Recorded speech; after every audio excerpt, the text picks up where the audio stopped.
All righty. And I'm just going to take a look at some of the people coming into the session right now. Looks like we're having some people coming in, but we're going to wait a few minutes as more and more people join us.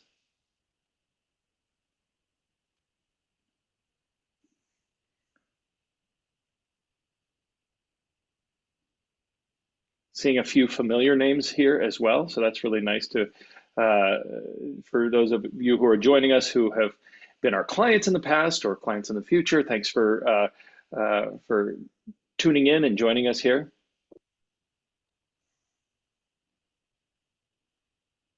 And I'm just going to wait a minute or two longer as folks come in.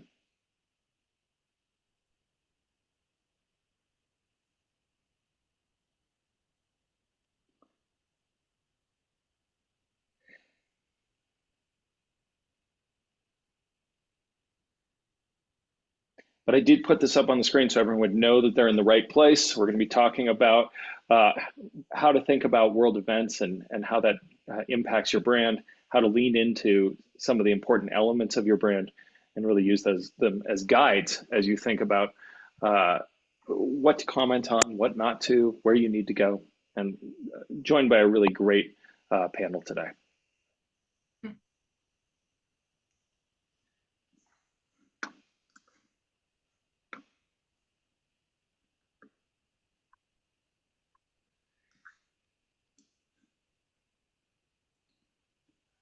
So I think we have enough folks that will go ahead and get started here.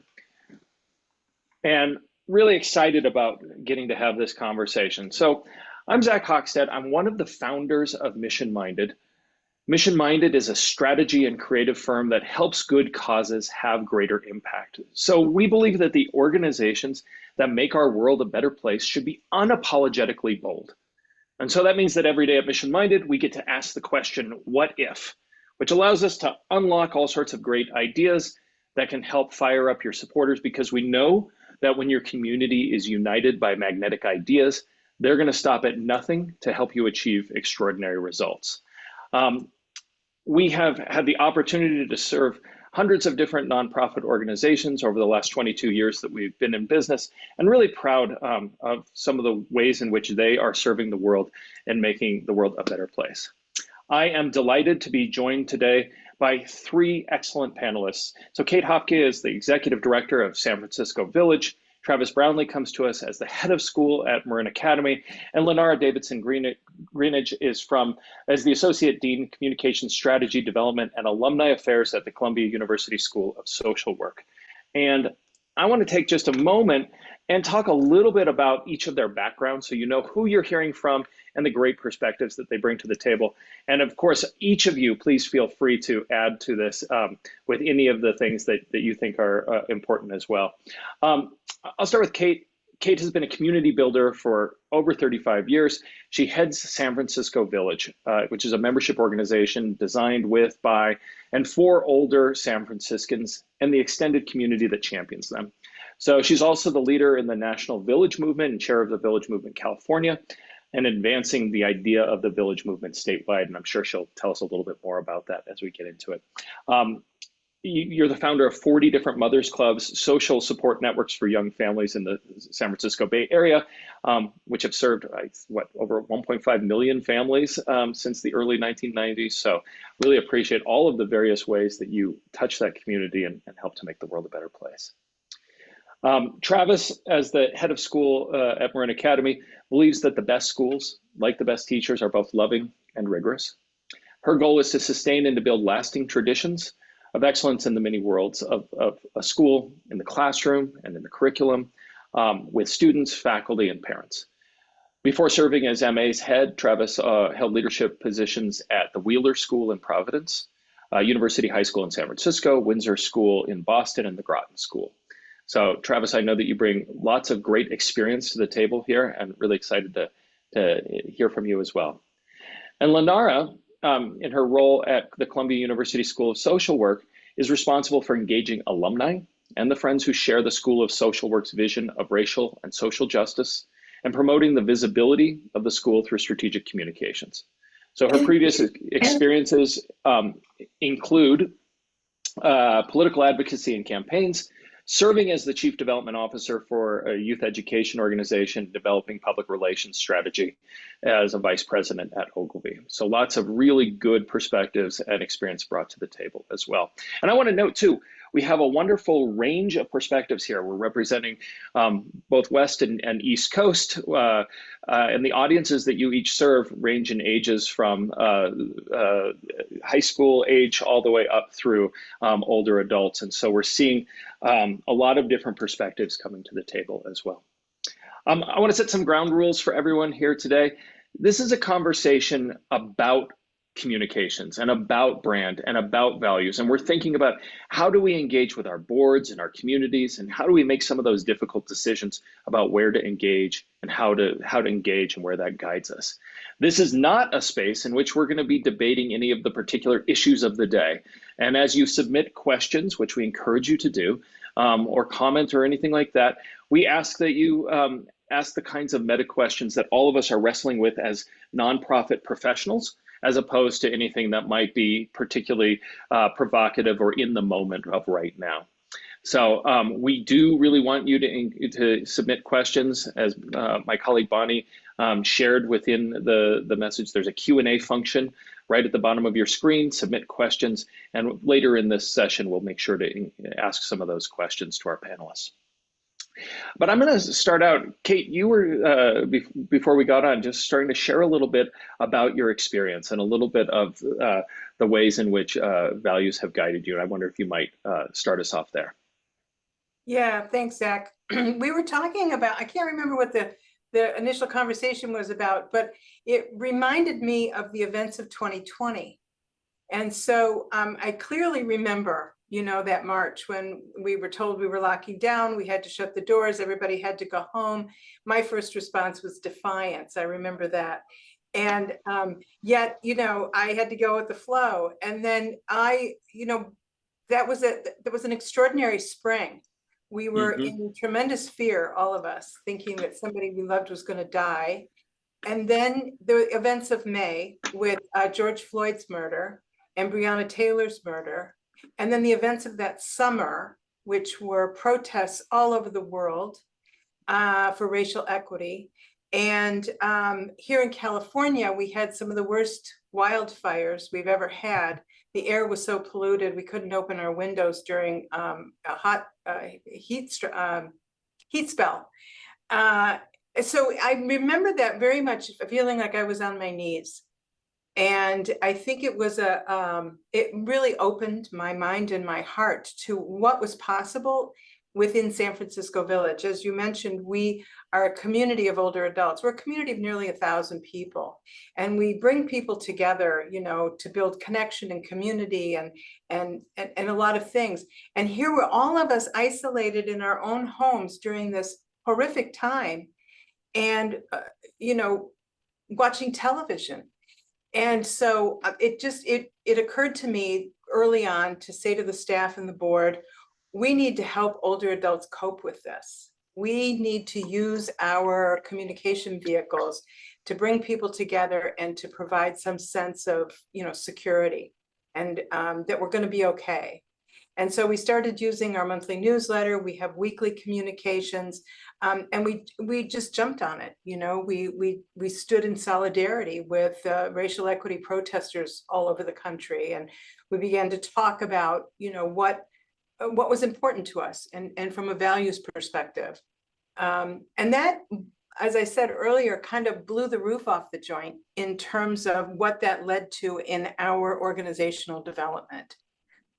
Which I can go into greater detail, but what actually came on the heels of that was hiring a diversity, equity, and inclusion consultant to work with the board and staff on our own organizational culture and how that was going to need to shift if we had any sense of being able to be relevant within our community. That then led to strategic planning. That led to values, vision, and mission clarification. So we've been in a culture change motion now since then. Thank you for that. And I will encourage you to follow up on this question I'm going to ask, but I'm going to turn to Travis with it as well and ask the question of, have you seen an evolution in your school's values as you've looked over the last 5 to 10 years? And if so, like what has caused that evolution, and what has that meant for the school? Right. Well, thank you so much for that. And I'm so glad to be here today. I would say I might frame it slightly differently, Zach, and say that what we have learned is the importance of leading out loud.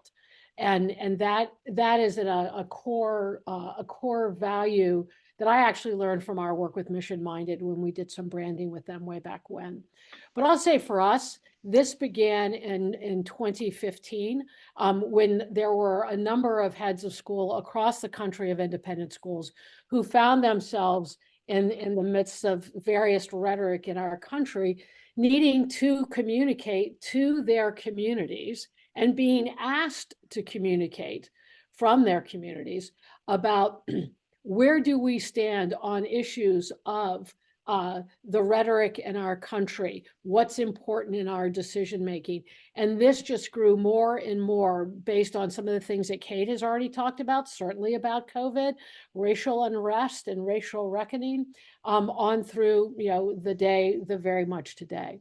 And so what I have found is our need to respond to people, because we have our people's children entrusted to us. So our first message is always about how are we going to keep your kids safe, but also how are we going to teach them to learn from these moments, to develop resilience, insight, critical thinking. So I would say that it's not so much that our values themselves have changed, but we've had to be very clear and very crystallized about them as we begin to speak in more public ways. I mean, never before had heads of school been invited to weigh in as a head. I mean, I love my school, but it's a 9 through 12 independent high school of 450 kids in San Rafael, California, that suddenly I was being asked to weigh in on national events and decisions. And trust me, I have plenty of opinions, but in my role as a head of school, that was a shift. And so I have watched that happen over the last 10 years quite significantly. And we have resisted the desire to have policies around doing this. But that's a question for another time. But they have evolved because of people's turning to schools to say, help us know how to think with respect to our children. Are our children safe? What are the challenges? And sometimes, how are you going to fix it? Mm-hmm. Thank you, Travis. I'm going to come back to you on this in a second, but Lenore, I wonder, Travis mentions seeing things evolve over the last 10 years, and I know Kate has also been in her role for over a decade. As someone who's still relatively new within her position, only the last 2.5 years, what is your experience coming into an organization that both has established values, but also maybe needs some things shaken up? Yeah, and thank you for the question, and thank you again for inviting me to be part of this conversation. I think, my career has been one where I've been in many different sects, right? And part of what I've always tried to do is to come in and shake things up a bit, to see how individuals are telling their story, and organizations are telling their story, and to see if there's different ways in which to do it, right? And so being currently where I am, I have been really excited about the opportunity of telling the social work story differently, right? I think that there is one specific way in which people, when people think of social work, they have a specific idea or agency that they think a social worker works in, and that the field is bigger than that, right? And there are the training that social workers receive enable them to be in many different areas, in many different professions. And so I think the common denominator for all of the positions that I've had is me reminding myself that organizations are essentially, right, made up by individuals with stories. And how do I tell those stories? And how do those stories shed light and uplift what the values of an organization is? When I was at Ogilvy PR, for instance, you mentioned that stunt of my career. Part of the beauty behind it was that FEMA was updating their flood maps during the time. And to FEMA's credit, they realize that the engineers responsible in updating those flood maps should not be the same people responsible in telling communities what that then meant for them, right? Regarding insurance and other things.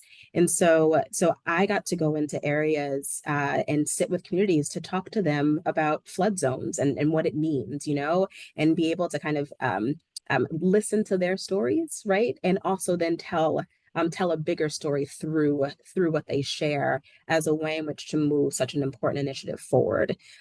So again, I think the common denominator is reminding myself that organizations are just a sum of individuals who have stories, right? And it's my job to lift those up in certain ways.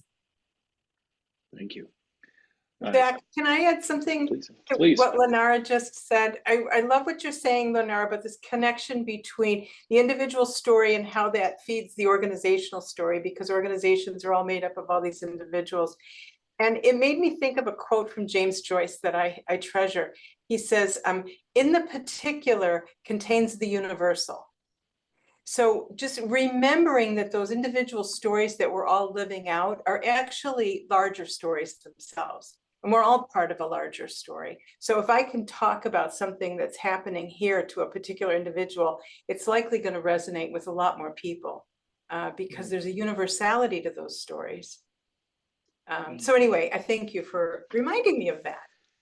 Well, that actually makes me want to circle back on something Travis was saying too, which is, I wonder about the idea of having a policy. Is there a way to have an established policy and be really like, we're always going to respond to these kinds of things and not these other kind of things? And I wonder what your experience has looked like on that front. Well, I'll start. So needless to say, there has been a desire over the last 4 years, like, what are we going to comment on? Because if we don't comment on something, but we comment on something else, does that mean we're showing bias or preference? And then are people going to listen if we keep commenting on everything? So that is part of it. I have resisted that because I never like to have my hands tied as a communicator or as an educator. But I've also resisted it because our principles are more important than our policies. And so our principles and values, and for us as a school, our mission is the thing that we go back to make decisions. And it's, you know, there is no one size fits all. And we are lucky enough to be a high school that is small enough that, you know, we focus a lot on individuals. So for us, it would be more efficient to have policies. They are tempting in that regard, you know, particularly in a 23-hour day. I totally get it. But we make better decisions when we come from a place of our values and our mission, because then that allows us to disagree. And inevitably, a third way emerges.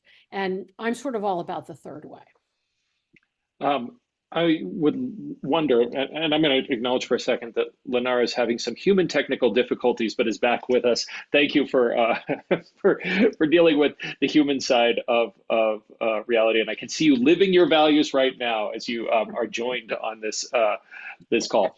But I wonder, for each of you, do you have an example of a time where leaning into those values helped you think about the right way forward, either something to comment on or an action to take? And Kate, maybe we'll start with you on that, but everyone feel free to answer that question. Yeah, you know, your earlier question about the evolution of our values have certainly evolved. And after the events of 2020, and then the culture change initiative that we started and we're still engaged in now, and the new strategic plan, we articulated things we had not articulated before, such as equitable community, that we strive to be a non-racist, an anti-racist organization. We had not articulated that yet. We're 15 years old. And so by articulating these things, they've certainly impacted all kinds of decision-making, especially around programs and partnerships and information that we're going to bring to our membership. And so we've really kind of opened the windows, and we're talking about another one of our values that really, resonates is we call it co-creation is the language that we called it. But what we really mean by that is standing shoulder to shoulder with one another as we create this peer-based community that belongs to all of us. And what that's led us to in terms of fund development and in terms of organizational hierarchies, it really challenges us to break down these hierarchies that don't really fit. That I'm an executive director, I have a role to play. It doesn't mean that I have more authority or more power in a decision that I want to share with the staff or with the board. And so it influences the way that we operate. And I don't know if I'm answering your question, but this is where for us, the values are a roadmap, and they become the things that we talk about. And it's all over our website, and it's in all of our communications. So that since the beginning of the pandemic, our membership has grown by 75%. And so when people ask me, how do I account for that kind of growth? I think there's a couple of things having to do with isolation and loneliness, and demography. But I also think it has to do with our brand and our messaging and what we're saying to the world about that. We humbly looked at ourselves. Another one of the values that came out of our DEI work is self-reflection. That if we expect to be any kind of change agent in the world, we need to be able to do that kind of change right here, beginning with the individual and beginning with these relationships. So our values have really become they are a roadmap. They guide us in just about everything we do. That's great to hear. Bernard, do you want to chime in as well?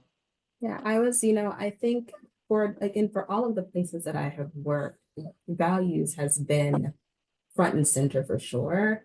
What I find to be fascinating, or the point of tension, is what values do you lift up and when, right? And who decides? And are we all on the same page about that, right? And so if we're thinking about the social work values, right? There's advocacy and social justice, and also, the respecting all human beings, et cetera, right? And so in what moments do you lift up those values, and how do you ensure that that as you do so through the comms lens, that you are proactively communicating what value you are lifting up in that moment, right? To bring your community forward. Thank you. Travis? No, I was just thinking about what each of us has been saying, and I saw a little sneak preview of a question in the chat, so I don't know if I should respond to it. Is that okay? Well, I'll read that question out loud if we're seeing the same question, which is, the question I've seen from Stephen is, how do you distinguish between leading from values and picking sides in public controversies? Mm-hmm. Mm-hmm. Can you satisfy your stakeholders' expectations of you without ultimately taking sides? And that second part of that question, can you satisfy your stakeholders' expectations of you without necessarily ultimately taking sides, is a tricky one. So that lands in your lap, Travis. Go for it. Well, I'll go for it, because I feel like this is my experience every other day. And so one of the things that I've learned to do is to try to really listen super hard to what people are actually asking for. And so in this case about leading with values and picking sides, is that the truth is that a lot of people think they want me to pick a side, right? But that's not really what they are asking me for. In a school and in the setting in which I am, they want to know, are my values enough aligned with your values that I feel like I can have my child at your school and be safe? Now, they go through an admissions process, but sometimes the events come up. And so what I have found is if I go back to the things, for instance, at Marin Academy that drive us, is that I don't say, like, we're not going to pick sides, but we are going to speak respectfully and from a data-driven perspective, right? So that for us, and I say this all the time, is it's not our job to teach kids what to think. It's our job to teach them how to think. And this is how we're going to do it in an atmosphere that honors everyone. I will say that you talk about what Kate has said about evolving over time, and Lenora, is that language is a tricky thing. And one of the things that I have found ourselves needing to talk about is that, and particularly with adolescents, is their parents, is the difference between harm and discomfort. And is there, and sometimes discomfort is uncomfortable, hence discomfort. And that is different from harm. And so I don't know. I mean, I live in a world of 14 to 18-year-olds, and I have for the last 43 years, and I love it. And I don't know what that's like necessarily in other places, but we do find ourselves as part of educating and keeping our values authentic is the kinds of conversations that we need to engage in. Yeah. Sorry for the lengthiness. No, that's good. I love that. And Kate, I wonder if you have this, a similar perspective, going back to that question of, can you satisfy your stakeholders' expectations of you without ultimately taking sides? I don't know. And what I will say is that there's risk. I love what you guys, what you like to say at Mission Minded about boldness. And I think what somebody said earlier about living out loud, living our values out loud. I think that was you, Travis, something to that degree. Leading out loud, yeah. Yeah. So yeah, there's risk in it for sure.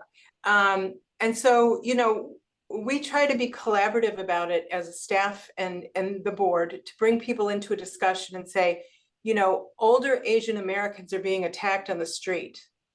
And so we need to take a stand about this, right? So if anybody's going to object to that, that's going to be their problem. We need to take a stand for racial equity and racial justice because our neighbors are being, harmed. This was going back again to the summer of 2020, but beyond and beyond, and so climate justice is another thing that we've taken a stand on. So one of our members actually in his member survey, he wrote back in the comment section, it looks like San Francisco Village has gotten woke. And he was unhappy about that. And, I called him and I said, what are your objections or, what is it about us that's causing you to say that, and he had a very different political perspective, which I could respect, but also had to let him know that as a collective of nearly 1,000 people, that there were some things that we absolutely do stand for, that are in alignment with human rights, and civil liberties. And so, I do think there's risk in that, and that it has to be calculated. We don't want to alienate anybody, but at the same time, we don't want to water ourselves down so much that we're not, we're not viable. We're not effective. So that it's really pretty calculated. Kate, what I love about what you just said is that you called the person that was angry, right? And I think that what I've had to remind folks in moments, especially where you have a lot of your constituency angry at you, angry doesn't mean apathy, right? It means the opposite, right? If someone is angry and is willing to actually say something to you, then that means that they're still invested in the relationship, and it's worth making a call and figuring out what they are angry about, what they may be hurt about, right? And how best then to move forward. It doesn't mean that they will be satisfied, however you define that, but it does mean that you are honoring the relationship, and it may look different in the future, but it's still a relationship, no less. And so I love what you said there. And I wonder. Oh, go ahead. Oh, I just Please, want to add real quickly is here to what both Kate and Lenora have said. It really resonates with my experience. And that's why as leaders who are often the focus of people's feedback and communication, and it's our job to lead out loud, is that in trying to have a sense of humor, sometimes I think, because it goes back to no, I can't always satisfy people. And in fact, sometimes a measure of having been successful is that everyone is a little bit mad at you. I like that a lot. It actually makes me think about one of the things that we talk about our team, or talk with our team about here at Mission Minded, which is that if we go to present a brand strategy or messages or new visual work, that if a client just says, great, then we've probably failed. That the whole point is to have engagement and discussion, and that we want to, like, when we get questions, that's a good thing. That means people are really being thoughtful about what's going on.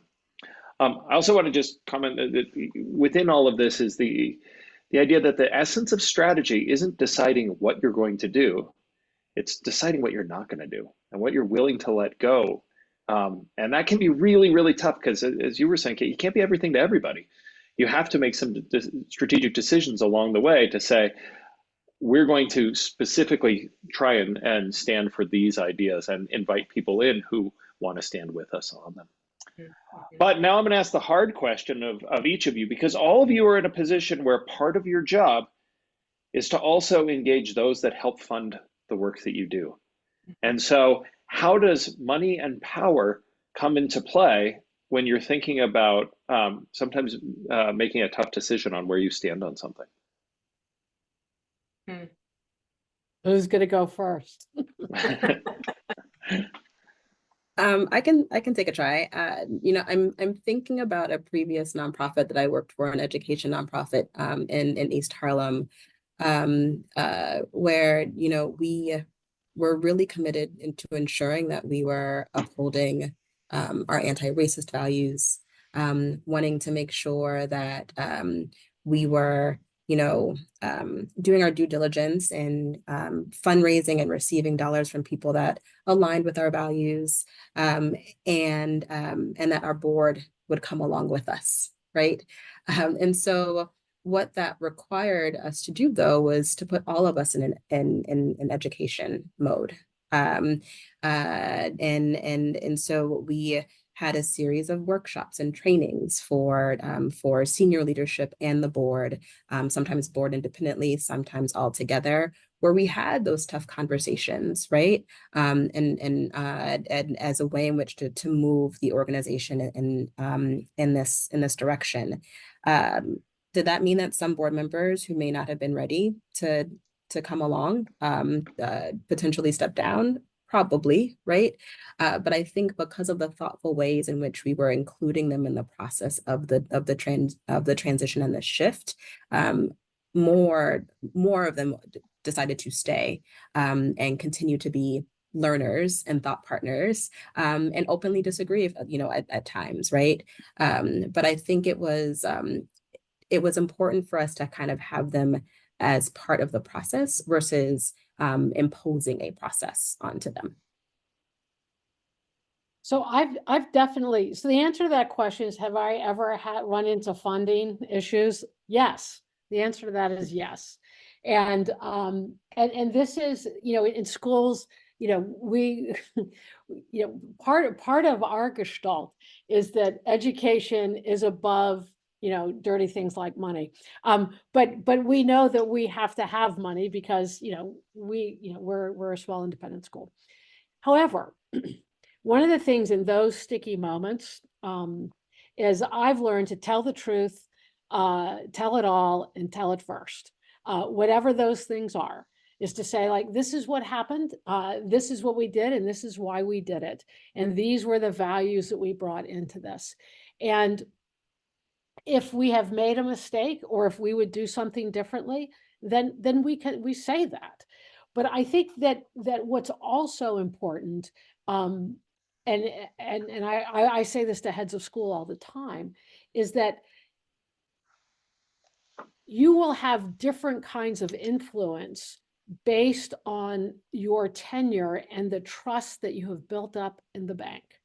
And that's why, these very first moments, even before something controversial happens, have to be seen as moments to name your values and how you are going to lead and what is important to you. So to me, when some of these things have happened, we have built up trust.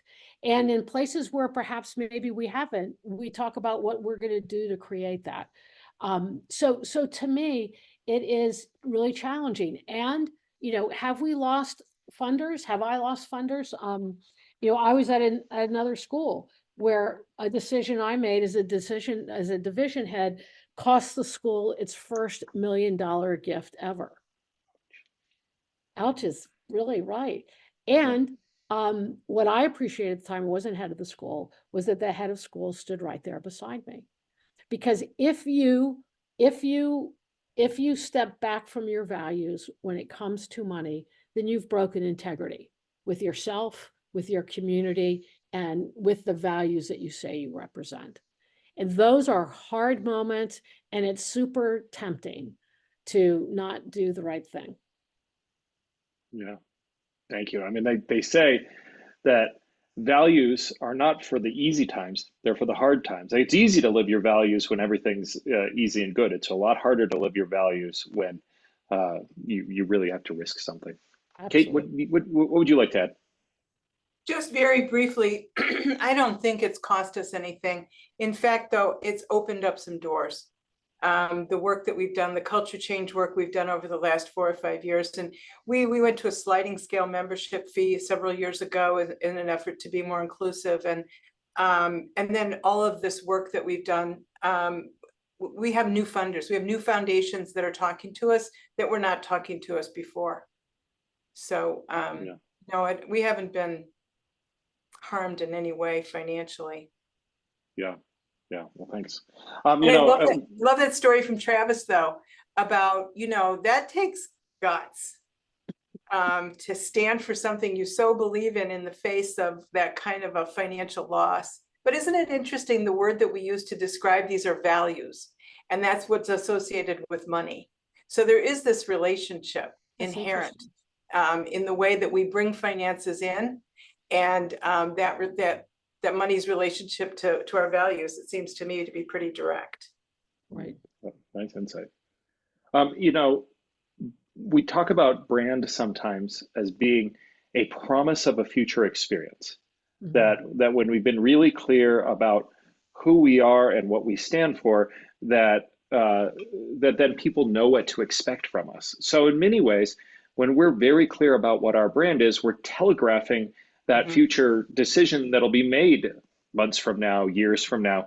And so people see it coming. Where it really is difficult for your audiences and your communities is when you've been telegraphing and putting out one set of messages and one set of ideas, and then you do something completely opposite of it.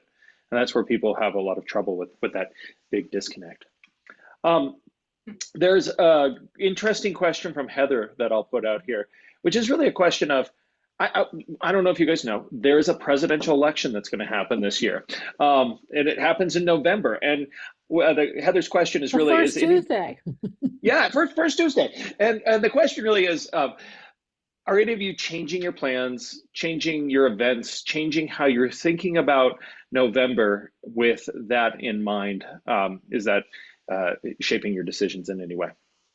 Well, I'll jump in. I've been obsessed about this for 18 months. I'll just be honest, or maybe since January 22nd, whatever year that was.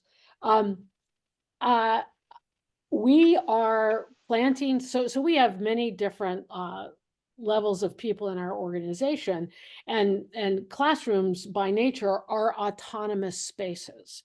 So we've been talking about how to talk or not talk about the election, how, as a teacher, you have certain kinds of power. We've talked a lot about that. We have talked about, the ways in which we'll engage. I am thinking about whether or not we will have school the day after the election. That's interesting. Yes. I don't know how I feel about it, but I'm thinking about it. Let me jump on that, Travis. I don't know what we're going to do this November, but in past Novembers, we have held space the day after the election for anybody that wants to come in and just debrief and just have their emotional response to whatever's going on. So we're aware that, especially older people, right? They spend a lot of time at home in front of the television, maybe too much. And but they're also avid news followers. And so so all of this has just created a lot of emotional upheaval in people, and we're more interested in their emotional and mental health. So we'll probably hold that space the day after the election. hopefully it'll be a celebration of sorts, but if people are crying, you know, we want to be there to hold them. Yeah. Lenore, I know you're not in a position to decide whether your campus closes down or not, but how are you thinking about the upcoming elections? Yeah, I will say that we we turned 125 years old recently, and in true fundraising form, we have been celebrating for the past 2 years, right? And so I have moved a good handful of my events till after election on purpose because of anticipation of what may be. And so a couple of my events are moved into December, into the following year. And not to bring up a sore subject, but you've also moved some events around this year, just given some of the other things that have gone on your campus as well, right? Precisely. Yep. And this is the same event. It has been moved again to December as a way in which to be sensitive to the moment that we're in. Yeah. And I'll just build on what Lenora said. She and I both share an educational setting. And what's interesting is educational institutions generally, make turns at the speed of an aircraft carrier. But we have had to become institutionally flexible and nimble in ways that is sometimes hard for some of our internal constituencies. Yeah. But Travis, that actually is a great segue to a question that has come up from Corinne, where she asks, can you elaborate on the tell it first value, especially when the situation is unfolding and changing rapidly? It can be hard to balance listening and info gathering versus communicating quickly. Right. So when I say tell it first, and I've learned a lot about this over the last 12 years. Schools have some messy things from its past that it must deal with. And we have certainly had that. And I'm talking about sexual misconduct. And so when I say tell it first, I don't mean tell it as it's happening, but once something has been gathered and the information has happened, you tell it before somebody else has the opportunity to tell it. You tell it before, in our case, the Marin IJ, the SF Chronicle, and I, of course, live my life to stay out of the New York Times, although I read it every day. And so that's when I say tell it first, I mean, like once it's done, don't wait for it to seep out if it's a big deal. Right? You want to, I guess PR people would say, you want to own the narrative and you want to be able to evolve it. Now, one of the things that I have had to learn, because I don't know, you probably know, not only is there an election in November, but there's this thing called social media, which in fact has become, our friend, our partner, our frenemy over the last 8 years. And it's not a total monster. But it is in the hands of adolescents, I might say. But with respect to that, what I have learned where we've had to be flexible is to sometimes say, we know that you all know that this thing has happened and we're not sure what it means yet, but we're going to get back to you. So that's a place where circumstances and technology have shifted how we lead out loud about our values, if that's helpful. That is. Lenore, I want to go to you because I know that you're somebody who has a PR background and also a political background. And so you've been in many places where you needed to think about how a story comes out. And I'm wondering, not necessarily from your current role, but even some of your past roles where controlling the narrative has been really important. When I was working on, I'll do this one. When I was working on a political campaign for the Manhattan District Attorney's Office, this was the first time in 35 years that the office was open for a potential new elected official. The Manhattan DA's office is the reason why we have Law and Order, right? For those who are big Law and Order fans, and so it's it is it was a pretty big deal. And as a born and raised Harlemite, and as we think about brands, right, Harlem is one of the only neighborhoods in Manhattan that has convinced the world that it's its own country, its own borough, rather, right? But as a born and raised Harlemite, I thought that it was a unique opportunity to be part of a campaign that disproportionately impacted the community that I was from. And so when I joined this campaign for Cy Vance, we would travel to churches, and Cy would talk about how he was going to be a fair and just district attorney, right? Which was fine language. And I also did not feel like it painted the picture that he and the campaign wanted to paint around what it meant to be fair and just, right? And so at around the same time, there was an individual that stepped forward who saw Cy on TV running for office and volunteered because to participate, because when she was in her 20s, she was arrested. She was addicted to drugs. She was arrested, and Cy happened to be the prosecutor on her case. And instead of charging the highest charges, because I think she was being brought up on theft, he dropped the highest charges so that she could be eligible for different services. And because of that, wound up becoming a drug counselor herself and turned her life around. And she wanted to help, right? And so one day, Cy and I were talking together about, how we can be more impactful in telling this story about being a fair and just DA. And I said, Cy, talk about this individual, right? And to his credit, he was like, well, I'm not interested in being seen as a savior. And I was like, and I appreciate you saying that, right?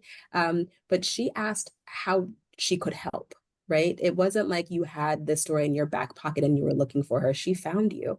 And so this is the way in which you can actually paint the picture for the grandma that wasn't able to come to church service that Sunday, right? But her niece or her granddaughter can convey the message.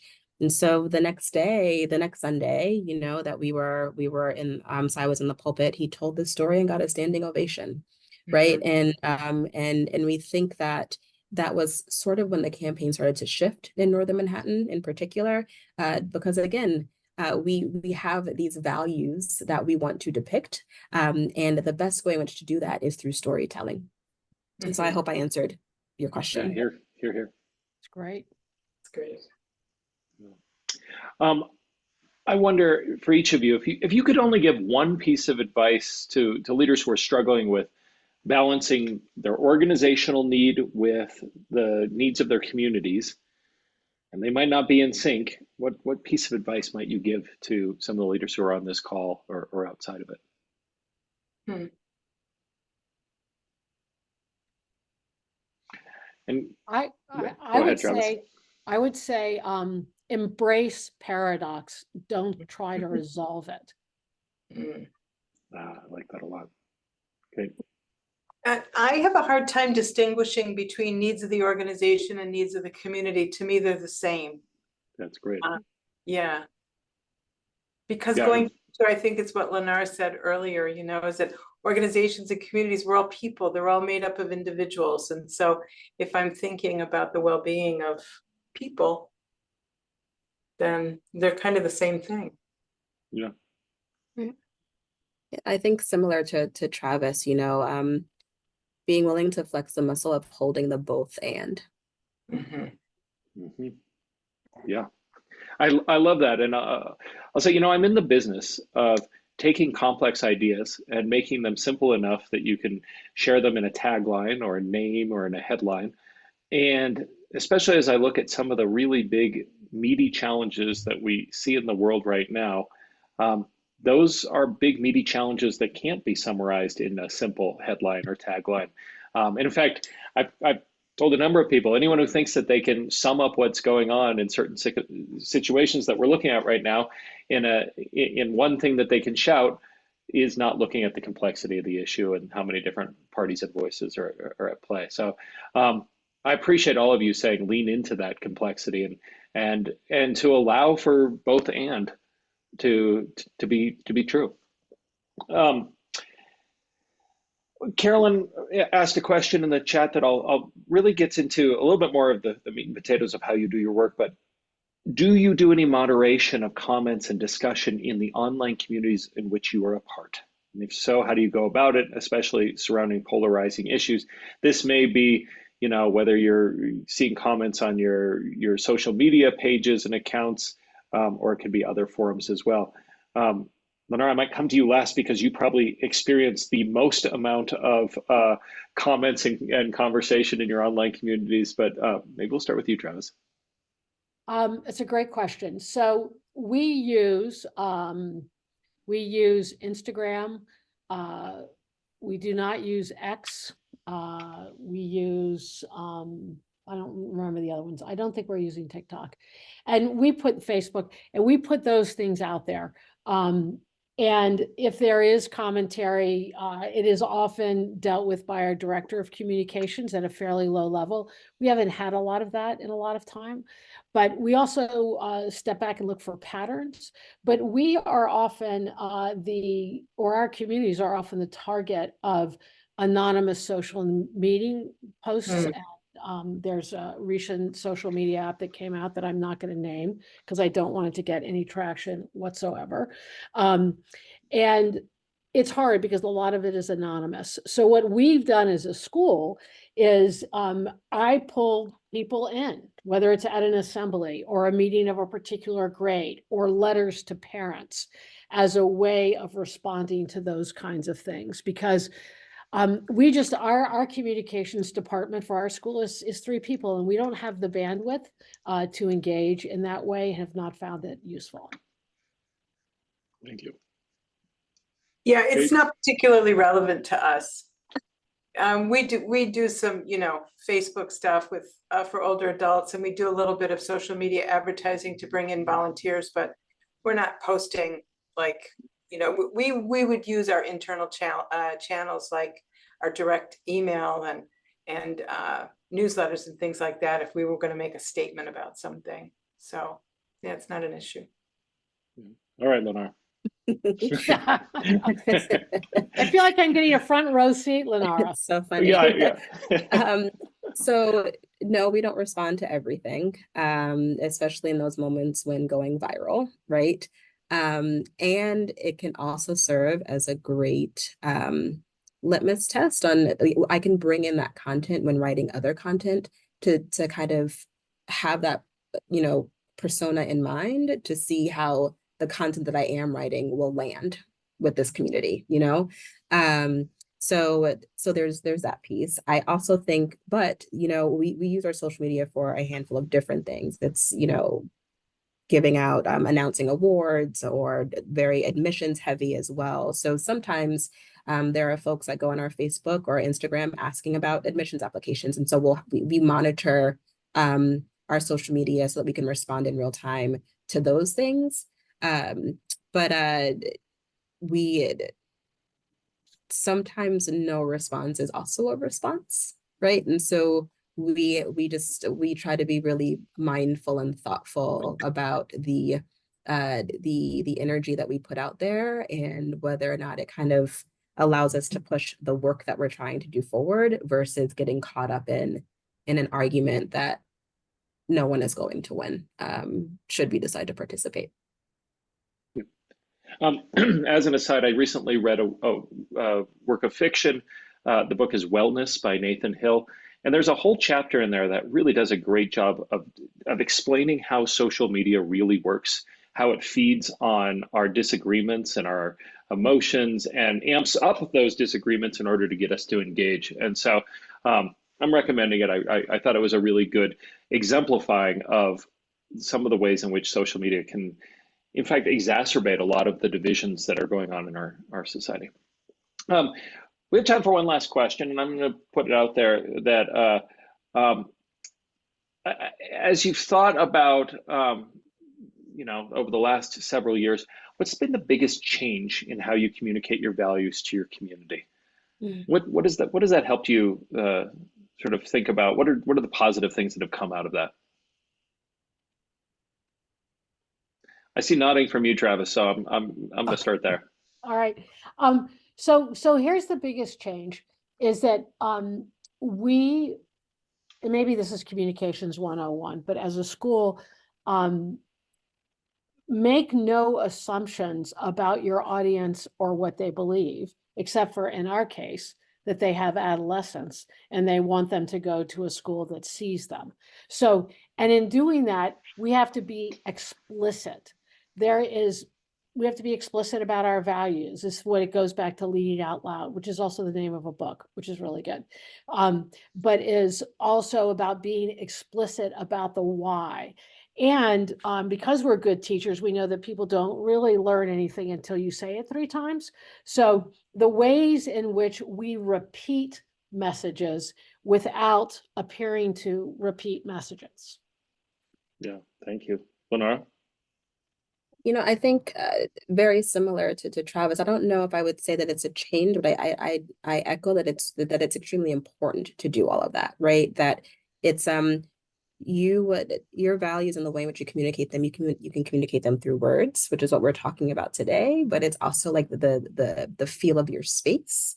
I think thinking about being in this hybrid world, right? How do you exercise and communicate your values when we're doing this, right?